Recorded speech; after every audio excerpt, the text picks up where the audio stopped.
মাননীয় প্রধানমন্ত্রী আমাদেরকে কিছু নির্দেশনা দিয়েছেন, বিশেষ করে যে সাম্প্রতিক সময় গত মাসে যে আর্থওয়েকের দেখা দিচ্ছিল বিভিন্ন জায়গায়, সে কারণে উনি বিশেষ করে ঢাকা কেন্দ্রিক আমাদেরকে 1000 ভলান্টিয়ার, যেটা আমাদের কোস্টাল এরিয়াতে আছে, ওই মডেলে তৈরি করার জন্য আমাদের একটা নির্দেশনা দিয়েছে।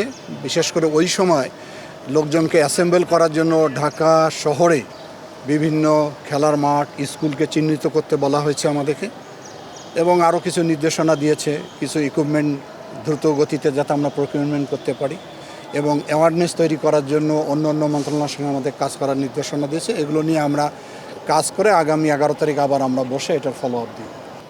এই ক্যাপাবিলিটি বিল্ড আপের জন্যই আলোচনাগুলো হচ্ছে না আছে।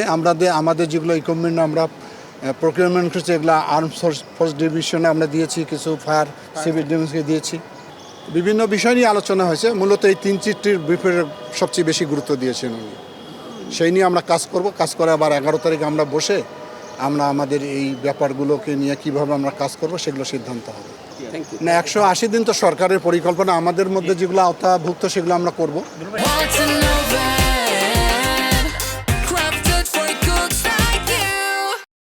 এগুলো তো বিল্ডিং কোডের মধ্যে অন্তর্ভুক্ত করা থাকে, যেগুলো আলোচনা থাকে, যেগুলো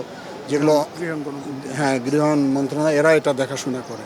না, পরামর্শ তো আমাদের যখন জাতীয় যেটা আমাদের কাউন্সিল রয়েছে সেগুলোর মধ্যে এগুলো আলোচনা হয়। আমরা মাননীয় প্রাইম মিনিস্টারকে বলেছি, যেটা 2022 সালে বোধহয় একটা সভা হয়েছিল, এটা অল্প সময়ের মধ্যে আমরা একটা মিটিং করে আইনের আওতায় আনার জন্য আমরা বলেছি, প্রস্তাব তুলেছি।